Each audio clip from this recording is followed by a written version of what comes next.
তবে শাবান আর রমাজান। আল্লাহর নবী পরস্পর দুইটি মাস সিয়াম পালন করতেন না, তবে শাবান ও রমাজান। আল্লাহর নবী পরস্পর 2 মাস সিয়াম পালন করতেন না, তবে শাবান ও রমাজান। মানে রমাজানের সিয়াম তো ফরজ করবেই, কিন্তু শাবানও প্রায় পুরো শাবান সিয়াম থাকতেন। অত্র হাদিসে বলা হচ্ছে, আল্লাহর নবী, আপনাকে আমি শাবান মাসে যত সিয়াম পালন করতে দেখি, অন্য মাসে তো আমি আপনাকে তত সিয়াম পালন করতে দেখি না। আপনি শাবান মাসে এত বেশি সিয়াম পালন করেন কেন? তখন আল্লাহ রসুল বলছেন, দেখো, বাৎসরিক রিপোর্ট পেশ করা হয় আল্লাহর কাছে শাবান মাসে, আর আমার মনটা চায় যে আমার যখন রিপোর্ট আল্লাহর কাছে পেশ করা হবে, তখন আল্লাহ দেখুক যে আমি সিয়াম আছি। দেখো আমার রিপোর্টটা, দেখো সিয়াম অবস্থায় দেখো। এই জন্য আমি বেশি বেশি শাবান মাসে সিয়াম থাকি। আর রাসূল সাল্লাল্লাহু আলাইহি সাল্লামের জানা ছিল না সেদিন কোন দিন, যার কারণে বেশি বেশি রাখতেন রিপোর্টটা ধরার জন্য। কিভাবে কিভাবে ভারত, বাংলাদেশ, পাকিস্তানের হুজুরেরা জেনে নিয়েছে সেদিন 15 শাবান। তাই তারা 15 শাবানে রাতে গোসল করে, তাই তারা কলকারখানা, অফিস আদালত, শিক্ষা প্রতিষ্ঠান সব কিছু বন্ধ করে রাতে গোসল করে আতর গোলাপ মেখে দিনে সিয়াম থাকে। ওরা জেনে নিয়েছে বাস একদিন। আর আল্লাহর নবীর জানা ছিল না, সেই জন্য তিনি কষ্ট করে বেশি বেশি দিন থাকছিলেন।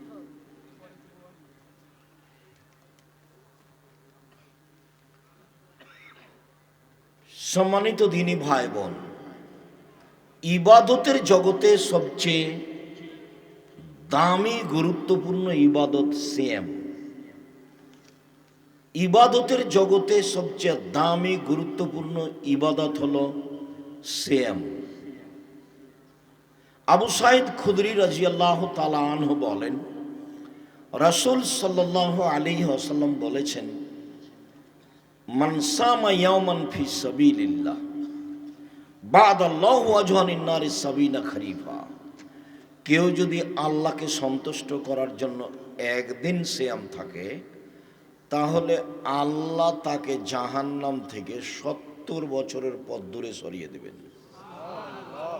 অফি রিওয়ায়াতিন, অন্য এক বর্ণনায় এসেছে, রাসূল সাল্লাল্লাহু আলাইহি সাল্লাম বলেছেন, মান সামা ইয়াওমান ফি সাবিলিল্লাহ বা'দাল্লাহু ওয়াজহাহু আন মাসিরাতে আম। কেউ যদি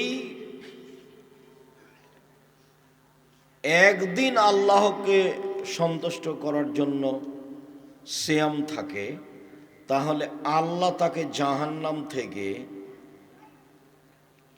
100 বছরের পথ দূরে সরিয়ে দিবেন। অন্য এক বর্ণনায় এসেছে, মান সামা ইয়াওমান ফি সাবিলিল্লাহ জালাল্লাহু বাইনাহু ওয়া বাইনান নারি খান্দা কামা বাইনাস সামাই ওয়াল আরজ। কেউ যদি আল্লাহকে সন্তুষ্ট করার জন্য একদিন সিয়াম থাকে, তাহলে ব্যক্তির মাঝে আর জাহান্নামের মাঝে একটা গর্ত তৈরি করা হবে, যে গর্তের ব্যবধান হলো আকাশ জমিনের ব্যবধান, মানে 500 বছরের পথ। 3টে হাদিসের সমন্বয়ে বলি, একদিন সিয়াম থাকলে জাহান্নাম সরে যাবে আপনার থেকে 70 বছরের পথ। 2, একদিন সিয়াম থাকলে আপনি সরে যাবেন জাহান্নাম থেকে 100 বছরের পথ। 3, একদিন সিয়াম থাকলে আল্লাহ আপনাকে জাহান্নাম থেকে সরিয়ে দিবে 500 বছরের পথ। সব মিলে ফলাফল কি? সব মিলে যে সিয়াম থাকবে সে জান্নাত পাবেই। সিয়ামের বিনিময় জান্নাত।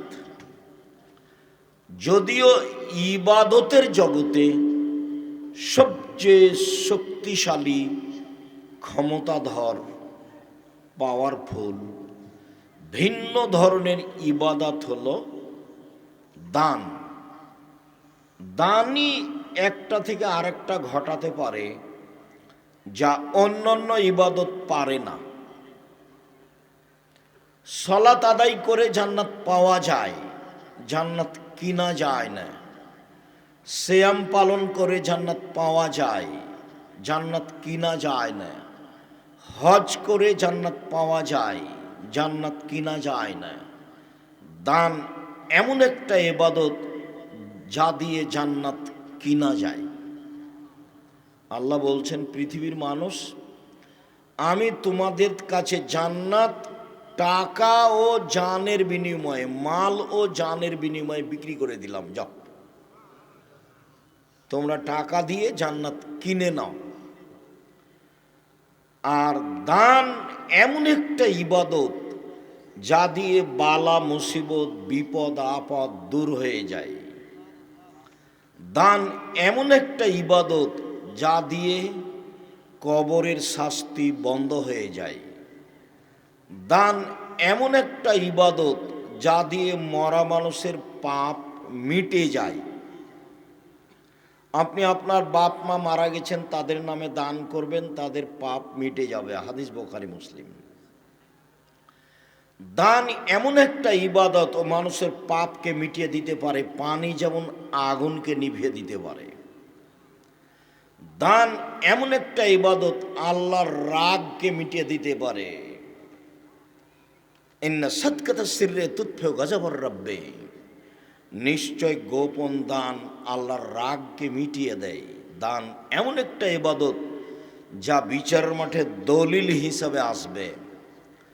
দান এমন একটা ইবাদত বিচারের মাঠে আপনাকে ছায়া করার জন্য আসবে। হাত্তা ইউকজা বাইনান নাস, যতদিন পর্যন্ত মানুষের মাঝে বিচার শেষ না হবে ততক্ষণ পর্যন্ত আপনি দানের ছায়াতলে থাকতে পাবেন।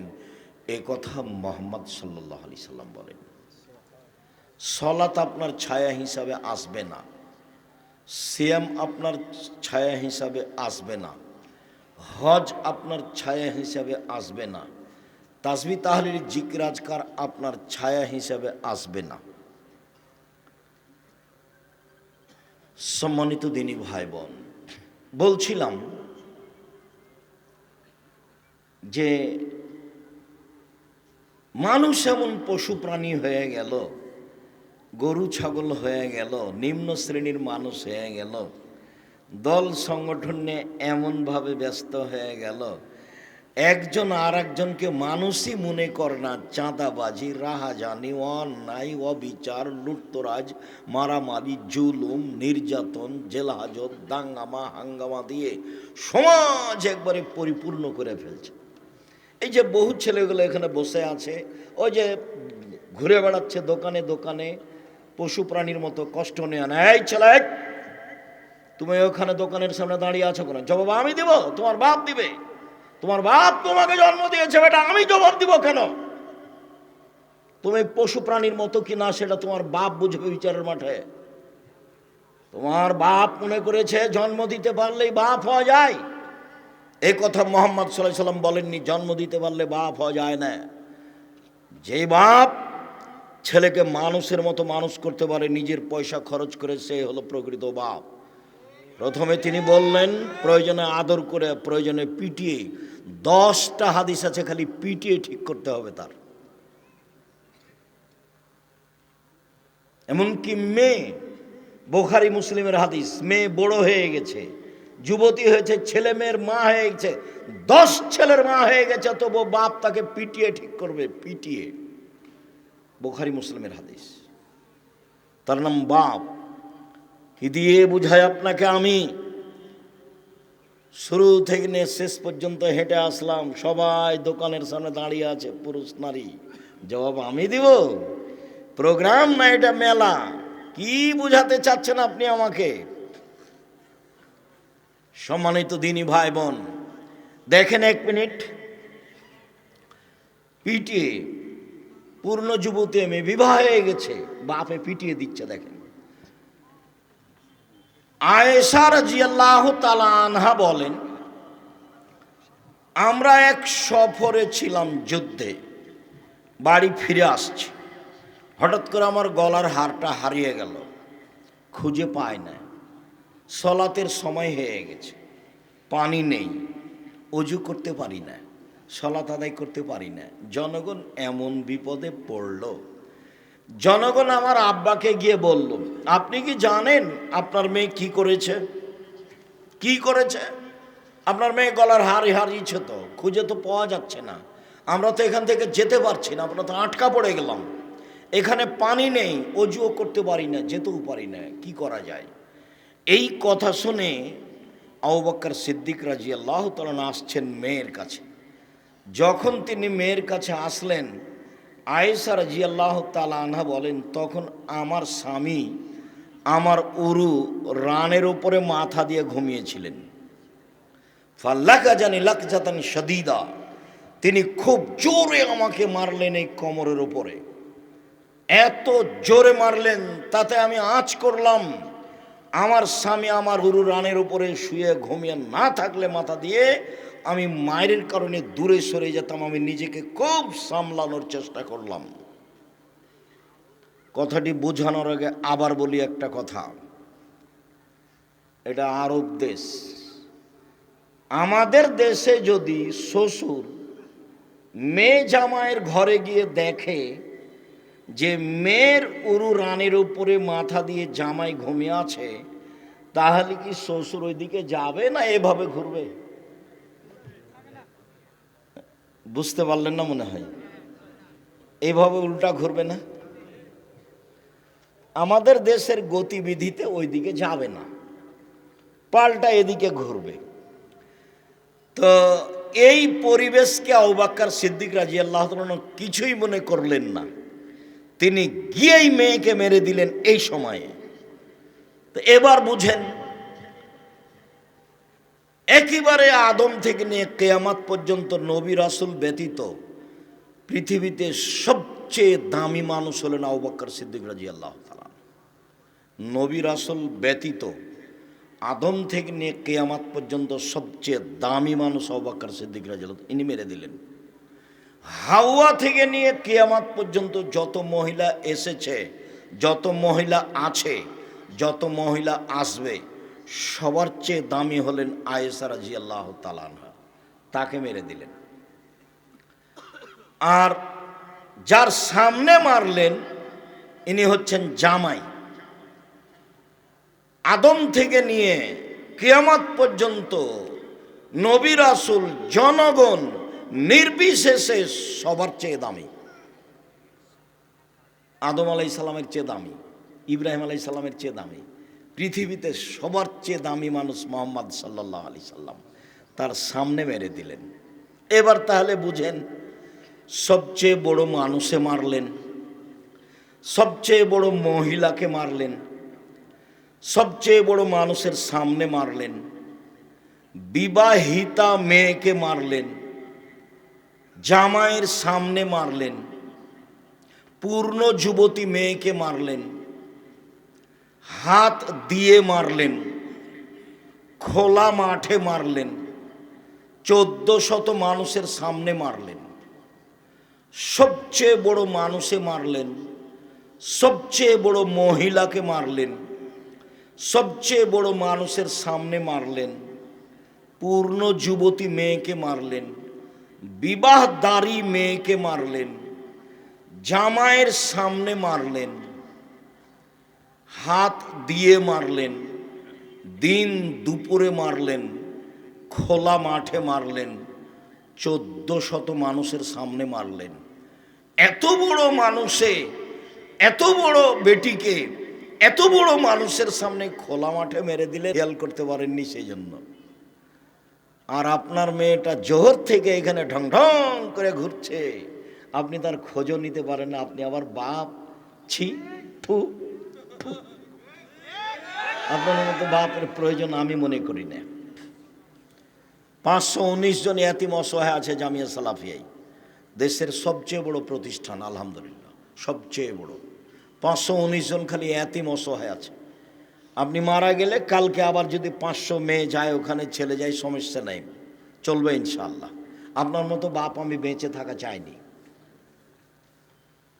বাপ এই যে দেখেন কেমন, এই যে বুখারী মুসলিমের হাদিস যেটা দেখালাম আপনাকে, বুঝতে পারলেন না মনে হয়?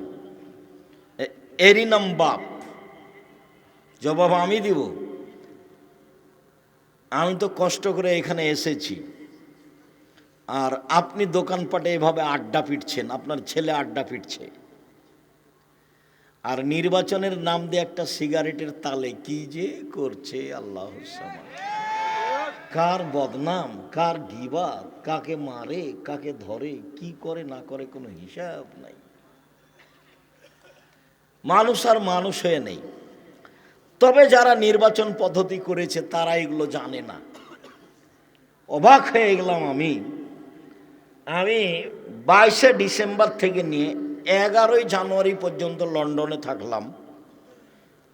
আমি মেন লন্ডন থেকে সারা দেশে বহু জায়গায় গেলাম। ট্রেনে গেছি, বিমানে গেছি, বাসে গেছি, প্রাইভেট কারে গেছি। সাথে সাথে সিঙ্গাপুর থেকে লন্ডন পৌঁছিতে সিঙ্গাপুর এয়ারলাইন্সকে 14 ঘন্টা লাগে, 14 ঘন্টা। আবার আসতে 14 ঘন্টা লাগলো। আমি 14 ঘন্টা থাকলাম বিমানে। সব প্যাসেঞ্জার ইহুদি খ্রিস্টান। আমি কোনো জায়গাতে দেখলাম না যে তারা গান বাজনা নিয়ে ব্যস্ত আছে। কারো হাতে আমি গান বাজনা দেখলাম না। তারা বই পড়ছে, আর না হলে মোবাইলে কোনো পড়াশোনা করছে, আর না হলে কোনো কিছু করছে। দুই এক জায়গাতে মনে হচ্ছে যে নাটক হতে পারে। আমি পুরো বিমানটা 2-3 বার হেঁটে দেখেছি। এদের অবস্থা কি? এই দীর্ঘ লম্বা সময়ে কোনো জায়গাতে 2 জন লোক বসে গল্প করছে, এইটা আমার চোখে পড়েনি। দেখেন আপনি, ওই যে এখনই আসছিলাম তখন একটা দোকানে 7-8 জন বসে গল্প করছে। হয়তো বা ওখানে টিভি আছে কিনা আমি খেয়াল করতে পারলাম না, গাড়িতে ছিলাম তো। টিভি থাকতে পারে। ল্যাংটা মেয়ে আসছে আর 8-10 জন মিলে দোকানে বসে গল্প জমাচ্ছে। মানুষ না পশু? বুঝেও বুঝে না ওরা, অন্তর আছে বুঝে না, দেখেও দেখে না ওরা, চক্ষু আছে দেখে না, শোনেও শোনে না ওরা, কান আছে শোনে না। উলাইকা কালানাম, তারা পশু প্রাণীর মতো, তারা গরু ছাগলের মতো, তারা কুকুর শ্রীগের মতো, বালহু মাজাল, বরং তার চেয়ে খারাপ।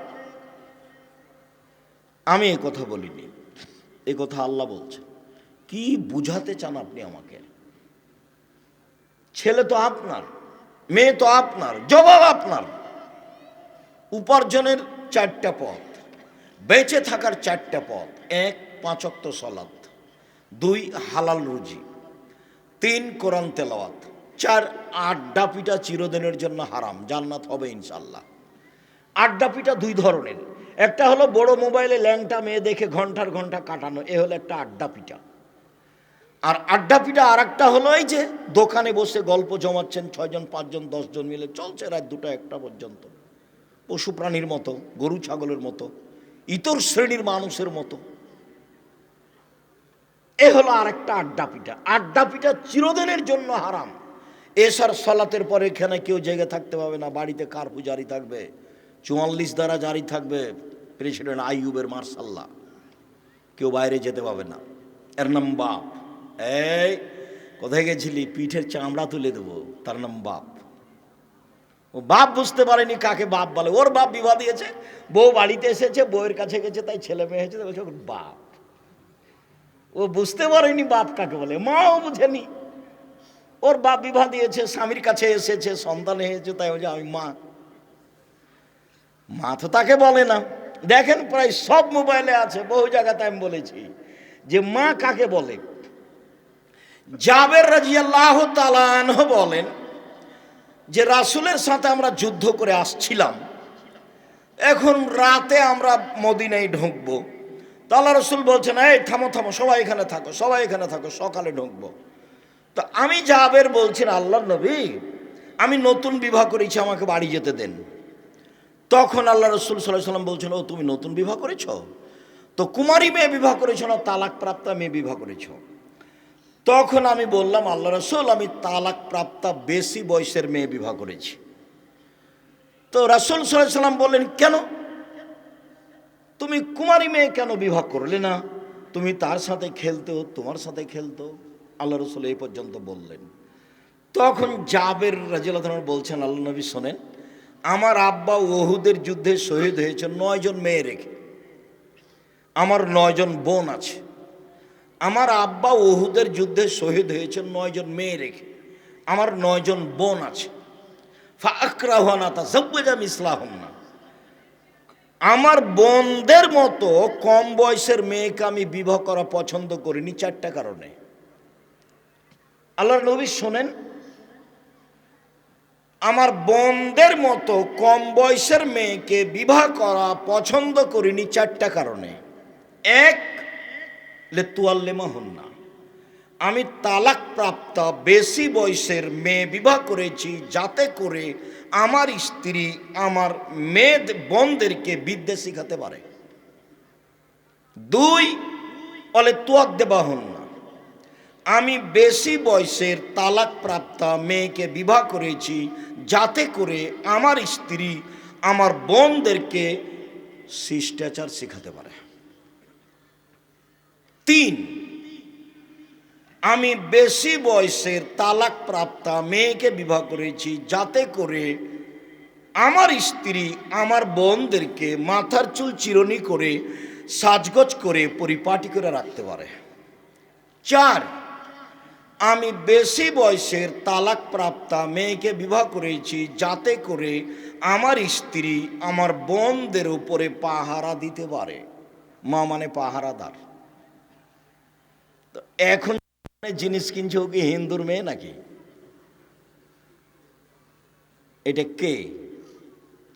ভ্যানিটি ব্যাগ হাতে করে যে চলে যায় বাজারে, ও কে? ওই ইহুদির মেয়ে না খ্রিস্টানের?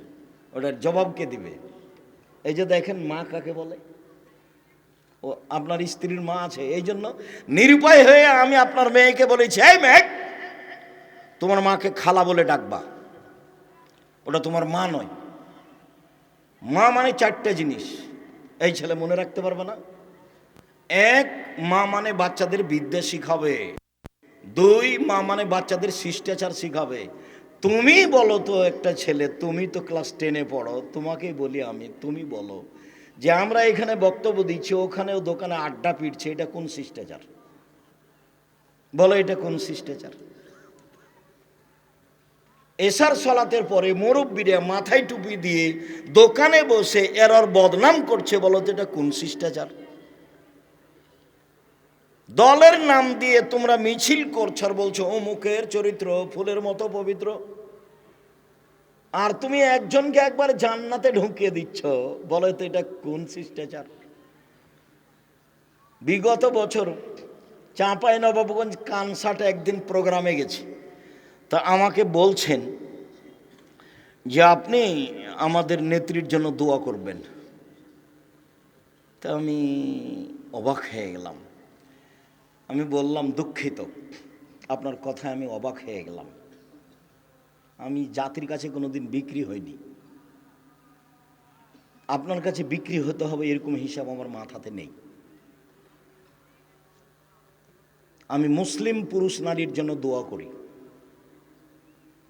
আপনি যেভাবে বলেছেন সেভাবে আমার দেহে শ্বাস থাকাকালীন সম্ভব নয়। বলেন কি? আপনাদের নেত্রীর বয়স 45 মিনিট। যারা যত বড় জালেম হবে তার সময় তত কম হবে। ফেরাউনের বয়স ছিল মাত্র 2-3 মিনিট। ফেরাউন ডুবলো, ডুবলো ডুবলো ডুবলো এগেছে 2-3 মিনিট। আর আদ সামুদের বয়স সময় ছিল হাফ মিনিট, 30 সেকেন্ড, 20 সেকেন্ড, বিদ্যুৎ, তারপর নেই, আদ সামুদ নেই। আল্লাহ বলছেন আদ সামুদ এত ক্ষমতাধর ছিল, এত ক্ষমতাধর ছিল, লাম ইউখলাক মিসলুহা ফিল বিলাদ, পৃথিবীর মাটিতে আমি অত শক্তিশালী জাতি কখনো কোনোদিন সৃষ্টি করিনি। ফেরাউনকে আল্লাহ বহুবার বলেছেন, ফেরাউন মনে রেখো, তোমার পূর্বে যারা ছিল তারা অর্থ সম্পদে তোমাদের চেয়ে বেশি ছিল। তোমাদের পূর্বে যারা ছিল তারা জমিনে স্মৃতি নির্মাণে বেশি ক্ষমতাধর ছিল। তাদের ক্ষমতা শারীরিক, তাদের ক্ষমতা আর্থিক, তাদের ক্ষমতা স্মৃতি নির্মাণে তোমাদের চেয়ে অনেক বেশি ছিল। যার কারণে আমার মনে হয় মিশরের পিরামিড ফেরাউন তৈরি করেনি, আদ সামুদ করেছে। একটা পাথরের ওজন 23 টন, একটা ক্রেন উঠাতে পারে 18 টন। তো 100-150 ফুট উপরে একটা পাথরকে, 23 টন ওজনের পাথরকে কেমনে উঠালো? কিভাবে হতে পারে? হয় কিভাবে? ক্ষমতা দেখায়ও না, দলীয় দাপট দেখায়ও না, মানুষকে অপমান করো না, মানুষকে জেল হাজতে দিও না, মানুষের জমি দখল করো না, চাঁদাবাজি করো না। ইতর শ্রেণীর মানুষ চাঁদাবাজি করো কেন বেটা? চাঁদাবাজি করো কেন? বাংলাদেশের লোক বলছে এখন বিবাহ করলে চাঁদা দেওয়া লাগবে। আর কিছু কিছু ছেলে বলছে ওরা এতদিন যাবৎ চাঁদাবাজি করেছে, আমরা করব না। তাহলে ওরাও গরু ছাগল, তুমিও গরু ছাগল, ওরাও পশু প্রাণী। বুঝেও বুঝে না ওরা, অন্তর আছে বুঝে না, দেখেও দেখে না ওরা, চক্ষু আছে দেখে না, দেখা দরকার। শোনেও শোনে না ওরা, কান আছে শোনে না। উলায়েকা কালানাম, তারা পশু প্রাণীর মতো, তারা গরু ছাগলের মতো, তারা কুকুর শ্রীলের মতো, ভালো মজাল বরং তার চেয়ে খারাপ। বাপ বেটা ভিক্ষা করে খাবা, চাঁদাবাজি করো কেন? আচ্ছা শয়তানি করো কেন? চাঁদাবাজি করো কেন বেটা? বাপ বেটা ভিক্ষা পাও না, ভিক্ষা চাইবা? উপার্জনের 1 নম্বর পথ হলো ব্যবসা, 2 নম্বর পথ হলো চাকরি, 3 নম্বর পথ হলো জমি চাষ, 4 নম্বর পথ হলো দিন মজুরি। সবচেয়ে নিম্নমানের উপার্জন হলো দিন মজুরি, কিষান কামলা, পাট দিয়ে খাওয়া, কিষান কামলা গিরি করে খাওয়া। এর ব্যাপার আল্লাহ রসুল বলছেন, এই সাবধান, এই সাবধান, দিন মজুরকে কাজ শেষ হওয়ার সাথে সাথে টাকা দিয়ে দাও, টাকা দিয়ে দাও, গায়ের ঘাম শুকানোর আগে টাকা দিয়ে দাও। চাকরি, এই যে চাকরি করছো শোনো, যে বেতন নির্ধারণ হয়েছে এই বেতনের বাইরে 1 টাকাও নিবা না, নইলে সেটা হবে আত্মসাৎ। মোহাম্মদ সাল্লাল্লাহু আলাইহি সাল্লাম এভাবে বলছেন। 3 জমি চাষ, জমি চাষ করো, তবে জমি চাষে অন্তর শক্ত হয়ে যায়, জমি চাষে মানুষ ভীরু হয়ে যায়, জমি চাষে মানুষ ইবাদত করতে পারে না, মানে জমি চাষকে পছন্দ করলেন না। 4 ব্যবসা। তখন তিনি বলছেন আত্তাজির আস-সাদিক আল আমিন ইয়াকুনু ইয়াউমাল কিয়ামা মা শুহাদা সিদ্দিকিন ওয়াল আম্বিয়া। সত্যবাদী বিশ্বস্ত ব্যবসায়ীরা বিচার মাঠে নবীগণের সাথে থাকবেন। অথচ নবীগণের সাথে, নবীর সাথে একজন সাহাবী থাকতে চেয়েছিলেন, হয়নি। মনে পড়ে না? কতদিন বললাম না? মনে পড়ে না? আমি বলে দিই। রাতে একজন সাহাবী বলছেন যে আমি রাসূলের কাছে অজুর পানি আর মেশক নিয়ে এসেছি, আমরা রাতে আছি, রাসূলের সাথে আছি, তো আমি রাতের এক পর্যায়ে অজুর পানি আর মেশক নিয়ে এসেছি। তো আল্লাহ রসুল এটা দেখে খুশি হয়ে গেছেন, বাহ তোমার তো বুদ্ধি আছে, ভালোই তো, ঠিক আছে ঠিক আছে, সালমাস এটা চাও, চাও কিছু চাও, কি চাও চাও, আমি খুব খুশি হয়েছি, যা চাইবা তাই দিয়ে দেবো। তখন সাহাবী বলছেন আসআলুকা মুরাফাতাকা ফিল জান্নাহ, আপনার সাথে জান্নাতে থাকতে চাই। যেমন বলা তেমন উত্তর, চাও চাও কিছু চাও, খুব খুশি আমি, চাও, বলছে আপনার সাথে জান্নাতে থাকতে চাই। তখন আল্লাহ রসুল বলছেন আওয়া গায়রা জালেক, না না না না না, এটা নয়, এটা নয়, অন্য কিছু চাও, অন্য কিছু চাও। তখন সাহাবী বলছেন হো আজাকা, ওটাই চাই, ওটাই চাই। তখন আল্লাহ রসুল বলছেন দেখো ইন্নী বিকাসরাতি সুজুদ আলা নাফসিক, তুমি একটু আমাকে সাহায্য করো, বেশি বেশি সিজদা করে তাহাজ্জুদ পড়ো, তাহলে আমি কাউকে এমনি পাশে নিয়ে থাকতে পারবো না। একটু বেশি বেশি করে তাহাজ্জুদ পড়ো, সিজদা করো বেশি, আমি চেষ্টা করব তোমাকে সাথে নিয়ে থাকার। লোকটাকে নিজে বললেন চাও চাও চাও কিছু চাও। তো সাহাবী বললেন কি আর চাইবো, আপনার সাথে থাকতে চাই। না না না না, এটা না, অন্য কিছু চাও, অন্য কিছু চাও, ওটাই চাই। তখন বলছেন যে তাহাজ্জুদ পড়ো, না হলে নিয়ে থাকতে পারবো না, বিচারের মাঠে আপনাকে জান্নাতে আমি পাশে নিয়ে থাকতে পারবো না। আর এখন বলছেন সত্যবাদী বিশ্বস্ত ব্যবসায়ীরা বিচারের মাঠে নবীদের সাথে থাকবেন। নেন এবার আর একটা শুনবেন। আল্লাহ রাসূল বলছেন, ইয়া মাশারাত তুজ্জার, ব্যবসায়ীরা শোনো, ইন্নাল বায়া ইয়াহজুরুল কিযব ওয়াল হালাফ, ব্যবসাতে মিথ্যা কথা চলে আসে, কসম চলে আসে, ব্যবসাতে মিথ্যা কথা চলে আসে, কসম চলে আসে। ফাসুবহু বিসাদকা, তোমরা দান খয়রাত করে মিটিয়ে দাও, দান খয়রাত করে মিটিয়ে দাও। মানে ব্যবসার কত তিনি ব্যাপারে ব্যবসায়ীকে উৎসাহিত করলেন। চকলেট বিক্রিও ব্যবসা, বাদাম বিক্রিও ব্যবসা, কলা বিক্রিও ব্যবসা, জাপান থেকে মাল নিয়ে এসে চট্টগ্রামে নামিয়ে ঢাকাতে নিয়ে আসা ব্যবসা। যখন আপনি সত্যবাদী ব্যবসায়ী, তখন এসব পথ, উপার্জনের পথ চারটে বাছাই করো। এই ছেলে, চারটেই যদি না পারো তাহলে বাপ বেটা কি করবে? ভিক্ষে। গেলে কেন ওখানে? মুখের চরিত্র ফুলের মতো পবিত্র বললে কেন? ওকে চিনো তুমি? পিছনে গেলে কেন? মানুষের বদনাম করো কেন? ইতর শ্রেণীর মানুষ বাপ বেটা মনে করো কি? আমি তো গালি দিতে আসিনি, আমি দুঃখিত। তুমি জাতির কাছে চাঁদা চাইলে কেন? তোমরা বাপ বেটা জাতির জন্য বোঝা, তোমরা জাতির জন্য ঘৃণিত মানুষ। তুমি লুটতরাজ, তুমি দাগাবাজ, তুমি ধোকাবাজ, তুমি জুয়াচোর, তুমি জোর করে চাঁদা আদায় করো, চাঁদাবাজ। এই জন্য জন্ম নিয়েছ। জাতির উপকার করিও। কিছুই যদি না পারো তো একটা বৃদ্ধ মানুষকে ধরে একটু রাস্তা পার করে দিও। কিছুই যদি না পারো তো একটা ভ্যান ঠেকে আছে, একটু পার করে দিও ধরে। কিছুই যদি না পারো তো পাশে একটা বৃদ্ধ মানুষ এসেছে, ওকে তুমি উঠে গিয়ে বসতে দিও। কিছুই যদি না পারো তো গাড়িতে একটা লোক ধরছে না, একটা বয়স্ক মানুষ এসেছে, তুমি আছো, তুমি নেমে গিয়ে বলো, চাচা আপনি যান, আমি পরে যাব, চাচা আপনি যান, আমি পরে যাব, আপনি যান। এটা করিও। কিছুই যদি না পারো, জাতির উপকার করো। দাগাবাজ হয়েও না, ধোকাবাজ হয়েও না, জুয়াচোর হয়েও না, চাঁদাবাজ হয়েও না। কেন এগুলো করবা? অবাক হয়ে যাই, লন্ডন অমুসলিম কাফেরদের দেশ, মোহাম্মদ সাল্লাল্লাহু আলাইহি সাল্লামের সব নিয়ম কানুন শিষ্টাচার নিয়ে নিয়েছে। একটা মেয়ে বোরখা পরে, 22 হাতের বোরখা পরে সারা দিন সারা রাত যদি ঘুরে, কেউ তাকে একটু কটু কথা বলতে পারবে না, মজাক করতে পারবে না।